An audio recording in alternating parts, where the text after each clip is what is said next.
નમસ્કાર, હું તો બોલીશમાં રોનક પટેલ આપનું સ્વાગત કરું છું. આજે 3 મુદ્દે બોલવું છે. પહેલો મુદ્દો, આપણા સરદાર સાહેબનું જે નામનો દુરુપયોગ થાય છે દરેક ચૂંટણીમાં, તેને લઈને છે. મુદ્દો એ છે, ચૂંટણી ટાણે સરદારના નામે રાજનીતિ કેમ. બીજો મુદ્દો છે, ટિકિટની જે તકરારો છે, બીજેપી અને કોંગ્રેસમાં જે વિવાદો છે, આમ આદમી પાર્ટીમાં પણ વિવાદ છે, તેને લઈને છે. અને ત્રીજો મુદ્દો છે ઓપરેશન ક્લીન. જી હા, ચૂંટણીના ઠીક પહેલા ગુજરાત પોલીસે એક ઓપરેશન હાથ ધર્યું છે, જે અંતર્ગત આજે મોટી કાર્યવાહી થઈ છે. એ ત્રીજો મુદ્દો છે. પરંતુ પહેલો મુદ્દો, સરદાર સાહેબના નામે રાજનીતિ કેમ.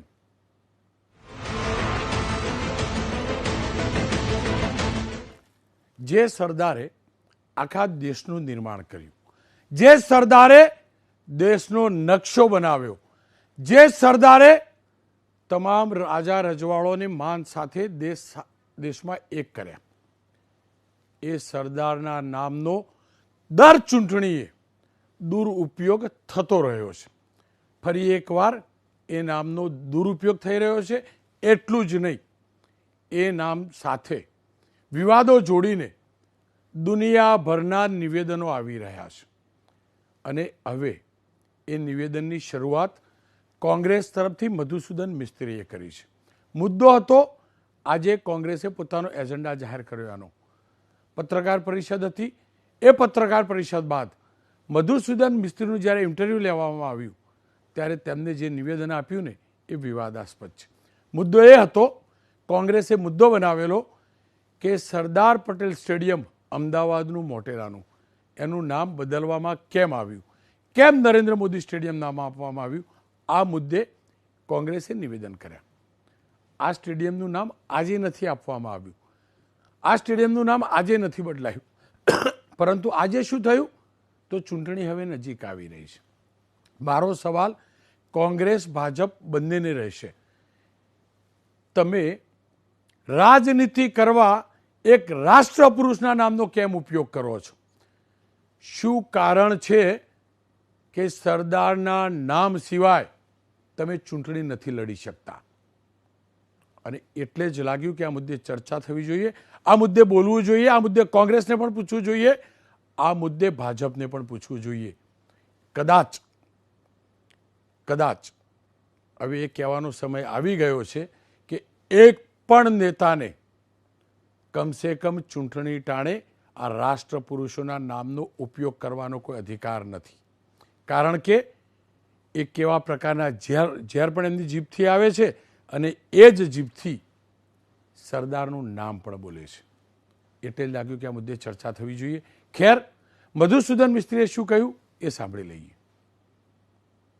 मैं तो कहूँगा कि ये नरेंद्र मोदी की औकात बताएगा कि Narendra Modi can't be compare with Sardar Vallabhbhai Patel, जिन्होंने इस देश को आज का हिंदुस्तान बनाया, अच्छे अच्छे बड़े राजा रजवाड़ों को इकट्ठा किया, जो होम मिनिस्टर बने थे आज़ाद भारत के सबसे ऐसे, उसकी कंपैरिजन में नरेंद्र मोदी को रखना ये बड़ी हास्यास्पद चीज़ है. ये कोई नई बात नहीं है, मात्र कुछ महीने पहले की बात है. आप याद करिए, जब प्रधानमंत्री श्री नरेंद्र मोदी जी के लिए मृत्यु की कामना करते हुए उसके प्रकार तक बताने वाले कांग्रेस के नेता, आज उनके इतने वरिष्ठ नेता मोदी जी के लिए औकात जैसे शब्दों का प्रयोग कर रहे हैं. मेरे विचार से यह राजनीति में गरिमा को तार तार करने और मर्यादा को निचले स्तर पर ले जाने का एक बड़ा दुखद उदाहरण है. મર્યાદા કોંગ્રેસ પણ ચૂકે છે, મર્યાદા ભાજપના નેતાઓ પણ ચૂકે છે. તમે જે કરવું હોય એ કરો, તમારી રાજનીતિ જે પણ હોય, તમારી જોડે મર્યાદાની અપેક્ષા પણ નથી. પણ એક ગુજરાતના દીકરા તરીકે, એક ભારતીય તરીકે એવું ચોક્કસથી અપેક્ષા રાખું ને મારું આખું ગુજરાત અપેક્ષા રાખે કે મહેરબાની કરીને સરદારના નામનો ઉપયોગ નહીં, દુરુપયોગ નહીં, ઉપયોગ પણ બંધ કરો. બસ આ લોકોને એક્સપોઝ કરવા જરૂરી છે. હું ફરીથી કહું છું, સરદાર પટેલના નામના સ્ટેડિયમનું નામ બદલાયું એ લાંબો સમય થયો છે. કોંગ્રેસને વિરોધ હતો તો એ વખતે વિરોધ કરવું જરૂરી હતું, પરંતુ કોંગ્રેસ એ વખતે ધારો વિરોધ ન કરી શકી અને હવે જ્યારે ચૂંટણી આવી છે, આજે તેમનો મેનિફેસ્ટો જાહેર થઈ રહ્યો હતો, ત્યારે આ મુદ્દો ઉઠાવવામાં આવ્યો છે.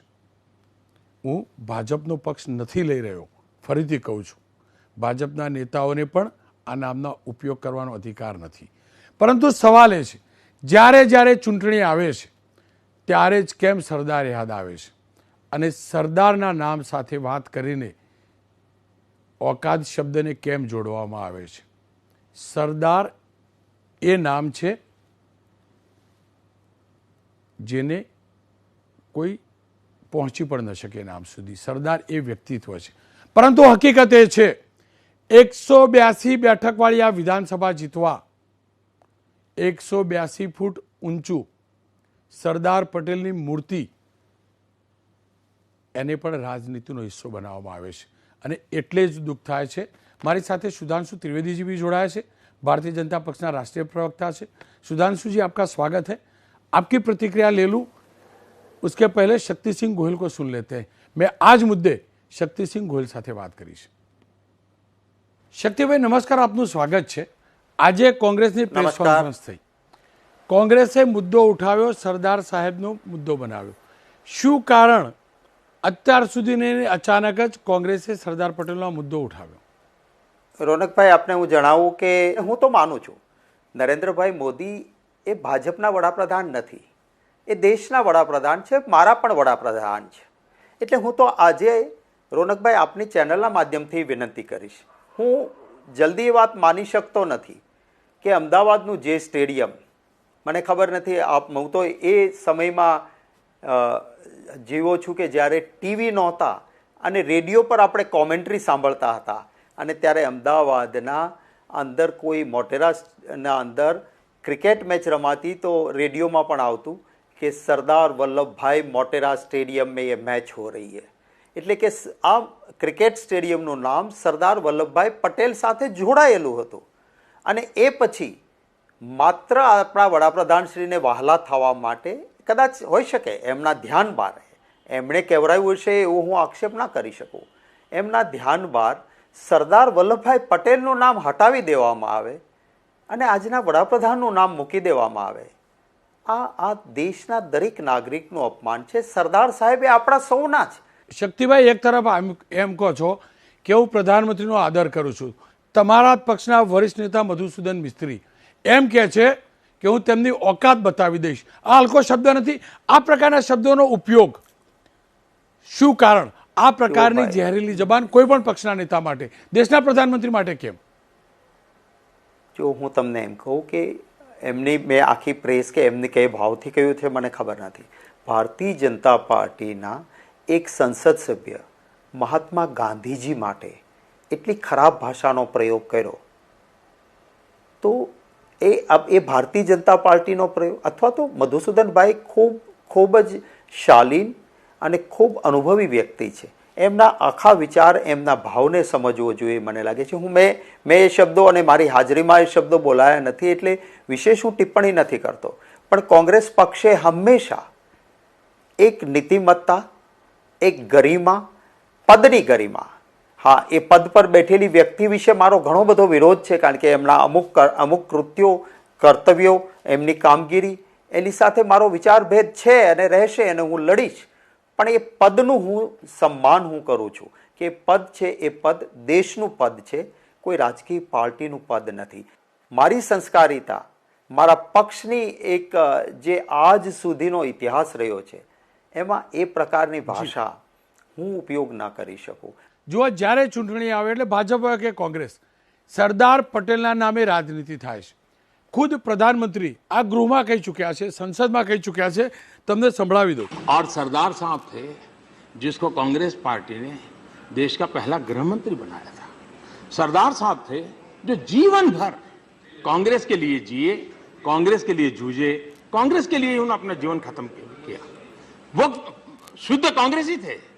लेकिन मैं हैरान हूं, अजय, जब गुजरात में चुनाव होता है तो सरदार साहब पोस्टर में दिखते हैं लेकिन देश में कहीं नजर नहीं आते. आप ही की पार्टी के थे भाई, क्या तकलीफ है आपको? शक्तिभाई, आपे सांभळ्युं हशे, आप જે ગૃહમાં હા, બેસો છો ને એ રોનકભાઈ, ગૃહમાં જ આ અને કહ્યું આ- છે આ- અને એમને આ- એમને આવી કહ્યું છે કે અપીલ કોંગ્રેસી હતા જ. કોંગ્રેસી હતા અને એમ કહે છે કે કોંગ્રેસે અન્યાય કર્યો હતો. તો અન્યાય કર્યો હોય તો એ કોંગ્રેસી રહે ખરા? બીજી વસ્તુ એ છે કે ત્યારે કોઈ ચૂંટણી નહોતી. આ દેશનો સૌથી મોટો ડેમ બન્યો, એમાં કોઈ બીજું નામ નહીં અપાયું અને કોંગ્રેસની જ સરકાર હતી ત્યારે, ચૂંટણી નહોતી. પણ નર્મદા ઉપર બનેલા ડેમનું નામ કોંગ્રેસની સરકારોએ એ સરદાર સરોવર યોજના નામ આપ્યું. એ કોંગ્રેસની સરકાર હતી. અમારા દરેક જગ્યાએ આપ અહીંયા પીસીસીમાં આપ જજો, સૌથી પહેલો ફોટો જે મુકાયા છે એમાં સરદાર વલ્લભભાઈ પટેલનો ફોટો છે. પણ શક્તિભાઈ આપણા ગુજરાતના પનોતા પુત્ર હતા, રાષ્ટ્રપુરુષ સરદાર સાહેબ હતા, એમાં કોઈ બેમત ન હોઈ શકે. જો કોંગ્રેસને ખરેખર સરદાર પટેલ માટે આટલો જ પ્રેમ હતો અને આટલું જ માન હતું જે આપ કહી રહ્યા છો, તો મારા ગુજરાતનું રાજીવ ગાંધી ભવન નામ કેમ લાગે? કેમ સરદાર ભવનને મને એક સમજાવી દો, એક લાઈનમાં સમજાવી દો. એક કેમ નહીં? આપણે કહ્યું ને પહેલી તસવીર હતી, તો નામ જ કેમ સરદાર ભવન ન હોઈ શકે? એટલા માટે ન હોઈ શકે કારણ કે સરદાર સાહેબે રાષ્ટ્રીય કક્ષાએ જે યોગદાન આપ્યું છે એને કોંગ્રેસ પાર્ટી એટલું જ નિભાવ્યું છે. પરંતુ એક ચાલુ વડાપ્રધાન દેશના લોકોને મળતા મળતા શહીદ થયા હતા અને એ શહીદીની ભાવના સાથે જ્યારે કોંગ્રેસના કાર્યકર્તાઓએ એ નામ રાખ્યું તો એ કોંગ્રેસના કાર્યકર્તાઓનો નિર્ણય હતો. એનો અર્થ એવો ન કહી શકાય તો આ સરદાર સરોવર યોજના બની, રાજીવ ગાંધી યોજના ન થઈ શકે? આખા દેશની સૌથી મોટો ડેમ બને, એ ડેમની યોજના જેનું પર્યાવરણની મંજૂરી રાજીવ ગાંધી આપી હતી. શેષાન હતા એ વખતે સેક્રેટરી, એને ના પાડી હતી કે આવડો મોટો ડેમ બને જ નહીં, આને પર્યાવરણની મંજૂરી ન મળવી જોઈએ. એને ઓવરરૂલ્ડ કરીને રાજીવ ગાંધીએ મંજૂરી આપી, પણ એને રાજીવ ગાંધી યોજના ન કહી, એને યોજના કઈ સરદાર વલ્લભભાઈ પટેલ સાથે નામ જોડીને યોજના બનાવી. ખેર, શક્તિભાઈ સાથેનો લાંબો સંવાદ, ઘણો લાંબો સંવાદ હતો. ભારતીય જનતા પક્ષનો पक्ष जाने लिए हमारी जोड़े सुधांशु जी जोड़ा है. सुधांशु जी, आपने शक्ति भाई को सुना होगा. शक्ति भाई गुजराती बोले, लेकिन वो वही जबान बोले जो सरदार पटेल बुला करते थे, और सरदार पटेल की जबान, उनकी भाषा को देश जानता है, मानता भी है. और नरेंद्र भाई भी उसी प्रदेश से आते हैं, तो आप भी गुजराती भाव तो समझ चुके होंगे. उनका साफ कहना था कि सरदार का अपमान किया स्टेडियम का नाम बदलकर. मैंने उनको ये भी सवाल पूछा कि राजीव गांधी भवन का नाम सरदार भवन क्यों नहीं रखा. मेरा सवाल आप सभी लोगों से है, हर चुनाव में हर किसी को सरदार की ही याद क्यों आती है, क्यों बाकी के दिन नहीं आती है?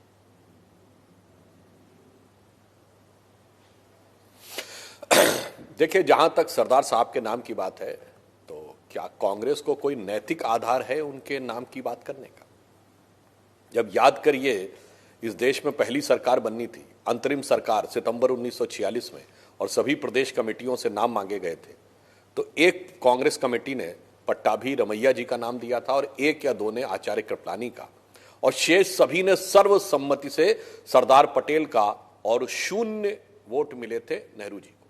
इसके बावजूद जो अन्याय हुआ, जो भी बात रही, वह पार्टी, और सरदार साहब की मृत्यु हुई 1950 में. बताएं, उसके बाद इन्होंने किसी प्रकार की कोई योजना पहले 8-10 सालों में चलाई हो, कोई संस्थान का नाम रखा हो?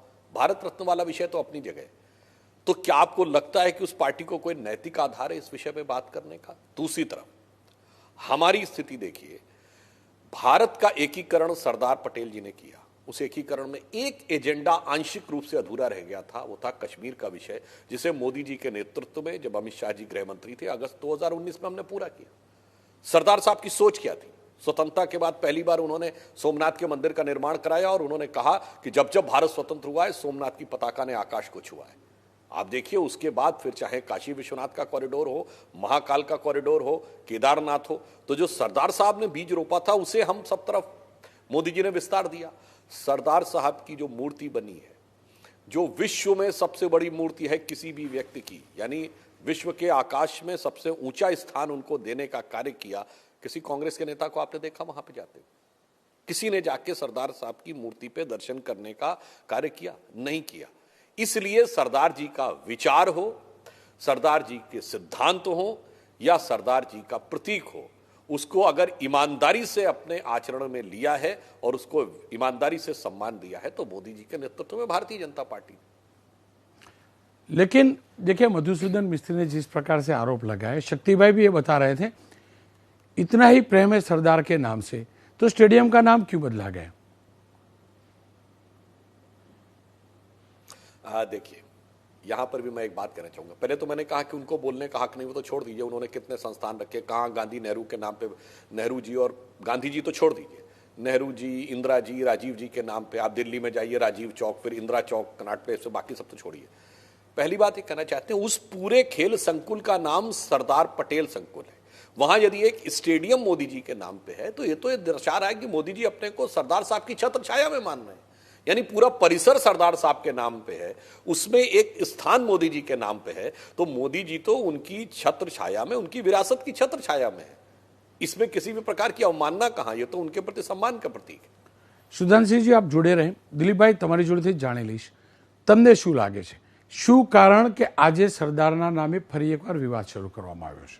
એટલે દુઃખની વાત એ જ છે કે કમસે કમ જે રાષ્ટ્રીય નેતાઓ છે એને યાદ કરીને એમાંથી આપણે પ્રેરણા લેવી જોઈએ અને એમણે શું દેશ માટે કેવી રીતે કામ કર્યું અને એનું આપણે કેવી રીતે અનુસરણ કરીએ એ છે. ચૂંટણી તમે જે મુદ્દો કર્યો કે ચૂંટણી વખતે તો તમે એમને છોડી દો. બીજું કે સ્ટ્રેટેજિક રીતે બી તમે જો કે આજે જ્યારે તમે ઘોષણાપત્ર બહાર પાડવાના, ચૂંટણી ઢંઢેરો બહાર પાડવા, એમાં તમારા જે વચનો છે એ વચનો વિશે તમે વધારે વાત કરવાની જરૂર હતી ને. તમારે વચ્ચે સામેથી ક્યાં આ મુદ્દો લાવવાની જરૂર હતી? તમે એ વખતે વિરોધ કર્યો હતો કે અમે આ નામ છે એ ખોટું છે ને અમે આવશું ત્યારે બદલીશું, તે મુદ્દો તમારા માટે હતો, પણ એ ચૂંટણી ઢંઢેરામાં આપવા જેવો એ મુદ્દો નહોતો, એટલે એ બીજી વાત છે. અને ત્રીજી વાત એ છે કે આટલા સમય પછી સરદાર પટેલ કોના એનો વિવાદ ચાલે તો સરદાર પટેલ તો દેશના છે, શું કામ બંને પાર્ટીઓ એને માટે લડે છે? બે આખા દેશના છે, કોઈ એક પક્ષના નથી. આઝાદી માટે જે કોઈ લડતા હતા એક સંસ્થા બની હતી કારણ કે આઝાદીની લડત લડવાની હતી. એ પછી આઝાદી આવી પછી પ્રથમ કામ આખા દેશના રજવાડાઓને એક કરીને એક મજબૂત પાયો નાખવાનું કામ કર્યું હતું. એ કામ કર્યા પછી તો દેશ આપણે સોંપીને ગયા છે, દેશ આપણે દેશને સંભાળવાનું છે. એટલે એમના માટે આઝાદી વખતે જે બી કોઈ નેતાઓ હતા, મને લાગે છે એને કોઈ પક્ષ સાથે જોડવા એના કરતાં એ લોકોએ જે કામ કર્યું હતું દેશને આઝાદી અપાવવાનું, ને દેશને આઝાદી અપાવ્યા પછી જે ખરાબ બહુ કરુણ પરિસ્થિતિમાં રમખાણો વચ્ચે આપણે સ્થિર થવાનું હતું, એ જે સ્થિરતાનો પાયો નાખ્યો, માત્ર એની જ વાત કરવી જોઈએ. ને એની વાત ક્યારે કરવાની? ચૂંટણી ન હોય ત્યારે. એમની જન્મતિથિ હોય કે એમની પુણ્યતિથિ હોય કે અન્ય કોઈ રાષ્ટ્રીય પ્રસંગો હોય ત્યારે આ નેતાઓને યાદ કરીએ અને એ યાદ કરીને એનો જે સંદેશ છે આપણે નાગરિકોને પહોંચાડીએ. ચૂંટણી વખતે શા માટે એનું નામ લેવું જોઈએ એ વાત, એ તમે જે મુદ્દો તમે ઉઠાવ્યો છે એની સાથે સંપૂર્ણપણે સહમત છીએ. અને આ તો એકદમ ચૂંટણી ટાણે સામેથી ઉઠાવવાની ક્યાં જરૂર હતી? નામ આપવાની વાત એ છે કે દાખલા તરીકે જે નેતાઓની સ્મૃતિમાં નામ મળવાના છે, જે સારું કામ કરીને જશે એને ઇતિહાસથી યાદ કરવામાં છે. આપણે જનરલી એવું હોય છે કે પાછળથી નામ આપતા હોઈએ છીએ, મોટે ભાગે હાજરીમાં નામ નથી આપતા. મને લાગે છે ઘણીવાર જે ટેકેદારો કે સમર્થકો હોય એ મોટા નેતા માટે એમને ભાવ હોય તો એનું નામ આપતા હોય છે. એ મને લાગે છે ટાળી શકાય એવું હતું. કમસે કમ ઓલરેડી એક નામ હતું અથવા કોઈ નવું બન્યું હોત અને એને નામ આપ્યું હોત તો આટલું બને, એટલે એ બી થોડી મને લાગે એ બી કાળજી લેવાની જરૂર હતી કે ઓલરેડી એક જે નામથી જાણીતું હતું સ્ટેડિયમ એને ના બદલ્યું હોત અને બીજી કોઈ જગ્યાએ નામ આપ્યું હોત તો મને લાગતું નથી કે આ થાત. અને ભવિષ્યમાં જે રીતે સરદારને યાદ કરી છે એ રીતે જે બી મહત્વના કાર્યો નરેન્દ્ર મોદી કરે છે એના માટે લોકો એમને યાદ કરવાના જ છે. એટલે મને લાગે છે બંને પક્ષોએ આ વાતને ટાળી હોત તો સારું, કારણ કે આમાં નાહક આપણે સરદાર પટેલને યાદ કરવા પડે છે. સરદાર પટેલ આપણે આ રીતે યાદ નથી કરવા માંગતા. આપણે સરદાર પટેલમાંથી આપણે શું શીખી શકીએ એ જ આપણે સરદાર પટેલને યાદ કરીને શીખવા માંગીએ છીએ. ખેર, સરદાર પટેલના નામની સાથે રાજનીતિ કઈ કક્ષાએ જાય છે, કેવા પ્રકારના નિવેદનો આવે છે, કેટલા ઝેરીલા નિવેદનો આવે છે? દુઃખની વાત એ છે કે વરિષ્ઠ નેતાઓ મણિશંકર અય્યરે કેવો શબ્દ વાપર્યો હતો, શું પરિણામ આવ્યા, કોંગ્રેસનો એક કાર્યકર્તા જાણે છે. અને એવું જ ગુજરાતથી એઆઈસીસીમાં મહત્વના સ્થાન ભોગવી ચૂકેલા અને ભોગવી રહેલા મધુસૂદન મિસ્ત્રીએ આજે નિવેદન કર્યું છે. સાંભળી લે મધુસૂદન મિસ્ત્રીએ શું કહ્યું છે. मैं तो कहूँगा कि ये नरेंद्र मोदी की औकात बताएगा कि Narendra Modi can't be compare with Sardar Vallabhbhai Patel, जिन्होंने इस देश को आज का हिंदुस्तान बनाया, अच्छे बड़े राजा रजवाड़ों को इकट्ठा किया, जो होम मिनिस्टर बने थे आज़ाद भारत के, तो सबसे ऐसे उसकी कंपैरिजन में नरेंद्र मोदी को रखना ये बड़ी हास्यास्पद चीज़ है. हमारे साथ सुधांशु जी जोड़ा है. सुधांशु जी देखिए, हम तो दिल्ली में क्या चल रहा है जानते नहीं. जो भी पॉलिटिकल लीडर्स मिलते हैं उनसे बात करते हैं तो काफ़ी सोफिस्टिकेटेड बात होती है, काफ़ी शिस्त के साथ बात करते हैं, काफ़ी सौम्य नज़र आते हैं, लेकिन जब माइक आ जाता है, चाहे मंच हो चाहे मीडिया का, क्यों इस प्रकार की भाषा का प्रयोग शुरू हो जाता है? मैं आपको नेता के तौर पे पूछना चाहता हूं, किसी भी प्रकार की बयानबाजी क्यों नेता करते हैं? क्या उससे मतदाता आकर्षित होता है उसके लिए करते हैं, या उनके दिल का भाव बाहर निकल जाता है? देखिए, बहुत दुख का विषय है कि कांग्रेस के वरिष्ठ नेता जिस प्रकार की बयानबाजी कर रहे हैं, और उससे अधिक दुख का विषय है भारत की राजनीति में जो आपने पूछा, ये बयानों की मर्यादा के क्षरण की जो परिस्थिति पिछले कुछ वर्षों में उत्पन्न हुई है, संयोग से उसकी शुरुआत भी गुजरात से हुई थी। 2007 का विधानसभा चुनाव, याद करिए, मौत के सौदागर जैसा शब्द उस समय सोनिया गांधी जी ने प्रयोग किया, और उसके बाद मोदी जी के लिए क्या क्या शब्दों का प्रयोग नहीं हुआ। अभी कुछ महीने पहले की बात, उनकी मृत्यु की कामना, उनके मृत्यु के प्रकार, 2014 के चुनाव में प्रधानमंत्री कभी नहीं बन पाएंगे, जाति बोधक संबंध, चाय बेच, बोटी बोटी काट डालूंगा, और जाने क्या क्या बातों का प्रयोग। आज मधुसूदन मिस्त्री जी औकात जैसे शब्द का प्रयोग कर रहे हैं। मैं पुनः याद दिलाना चाहता हूं, सारी कांग्रेस कमेटियों का सरदार जी को समर्थन था, सरदार साहब को, ये उनकी औकात थी, और जिनको जीरो एक का भी समर्थन नहीं था, ये उनकी औकात थी। और कांग्रेस ने किसकी औकात किस प्रकार से बदल दी, वो लोग आकर अगर इस प्रकार की बात कहते हैं श्री नरेंद्र मोदी जी के लिए, जो स्वतंत्र भारत के इतिहास के सबसे लोकप्रिय प्रधानमंत्री हैं, जिन्होंने नेहरू जी के बाद पहली बार ऐसा रिकॉर्ड बनाया कि लगातार 2 बार स्पष्ट बहुमत की सरकार और पिछली बार से अधिक संख्या के साथ बनाने का कार्य किया, जो अहरनिश यानी 8 वर्ष में 1 दिन की भी छुट्टी नहीं ली, और उनके नेता कोविड का दौर छोड़ दीजिए तो एक 6 महीना बता दें जिसमें छुट्टी लेके विदेश न गए हों। तो मेरे विचार से इस प्रकार के शब्दों का प्रयोग जो गरिमा को नीचे करने वाला होता जा रहा है। और मैं याद दिलाना चाहता हूं, एक बार आपको याद हो, मोदी जी विदेश में थे तो उनसे पूछा गया कि आप इतना काम करते हैं 24 घंटे, इतनी ऊर्जा कहां से पाते हैं? तो आपको याद हो, उन्होंने बड़े हंसते हुए कहा था कि मैं रोज 1 से 1.5 किलो गाली खाता हूं, और लोग मुझे गालियां देते हैं, मैं उससे भी कोई बात नहीं, निष्प्रभावित रह के मैं उससे ऊर्जा लेता हूं और देश के लिए और काम करने के लिए आगे रहता हूं। तो मेरे विचार से जो कांग्रेस ने अभिव्यक्त किया है, ये उनकी मानसिकता है, और जो मोदी जी काम कर रहे हैं वो उनकी विश्वसनीयता है, और देश की जनता ने उनकी ओछी मानसिकता और मोदी जी की अद्वितीय विश्वसनीयता दोनों को देखा है। और गुजरात के चुनाव में सरदार पटेल से लेकर मोदी जी तक गुजरात गौरव का जो भी प्रतीक उठेगा, उसके प्रति अवमानना ही दिखेगी कांग्रेस में। इसका समुचित प्रत्युत्तर निश्चित रूप से इस चुनाव में गुजरात की जनता देगी। सुधांशु जी, आपने मेरा सवाल का जवाब नहीं दिया, क्यों इस प्रकार की बयानबाजी होती है? देखिए, कांग्रेस के लीडर्स भी करते हैं, बीजेपी के भी करते हैं, क्या वजह, उनसे ये लोगों को मिलता क्या है?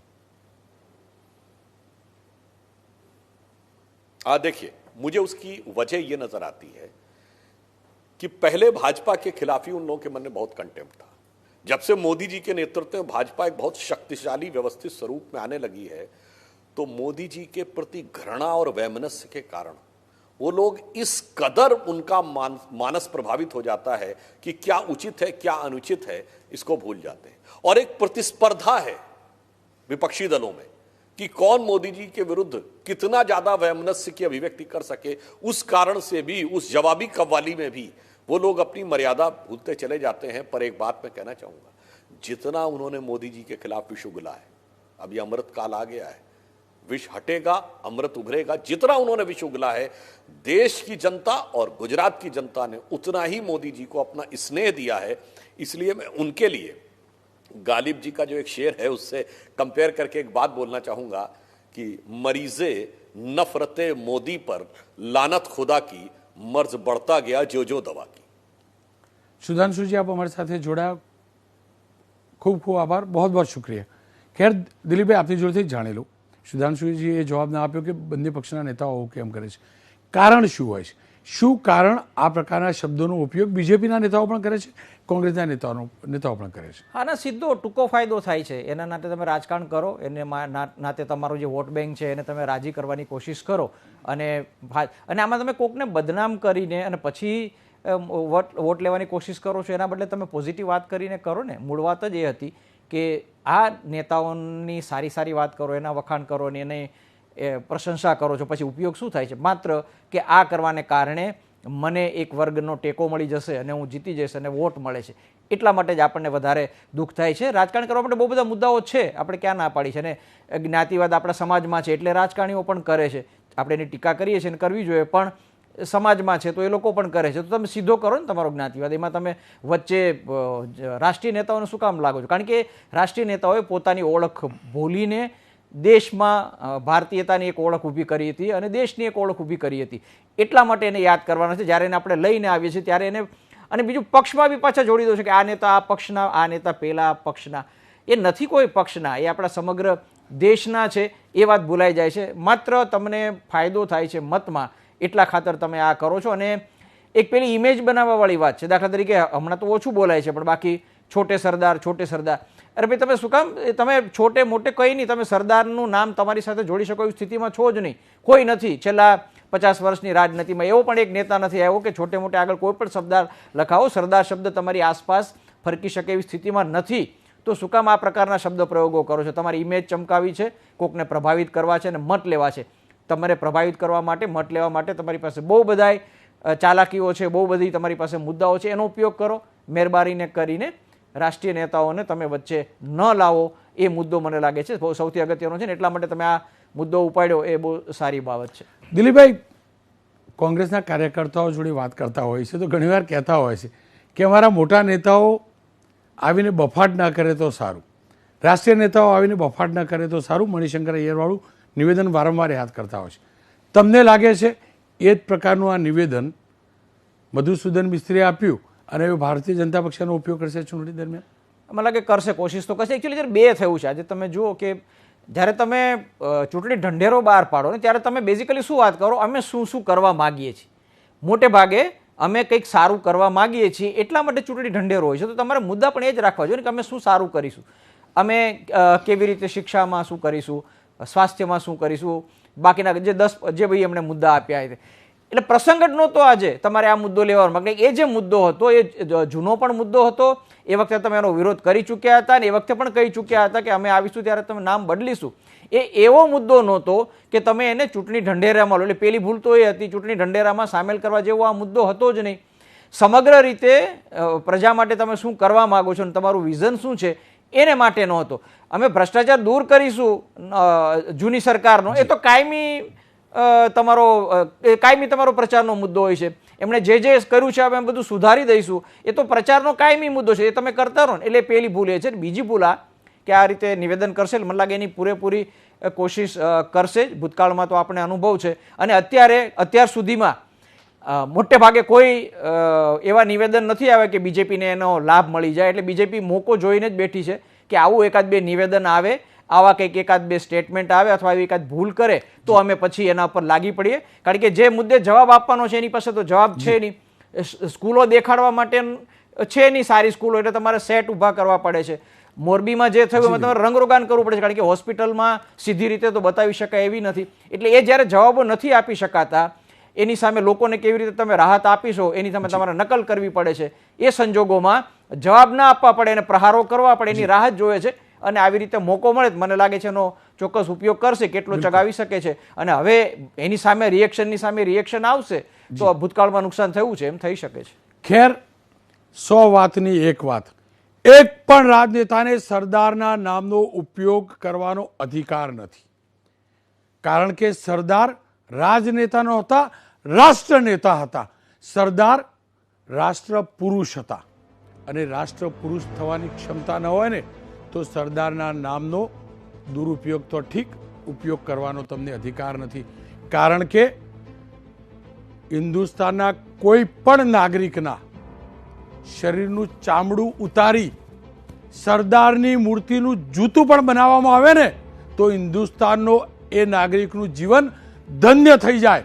અને એવા રાષ્ટ્ર પુરુષના નામનો દુરુપયોગ એ સૌથી મોટું પાપ છે.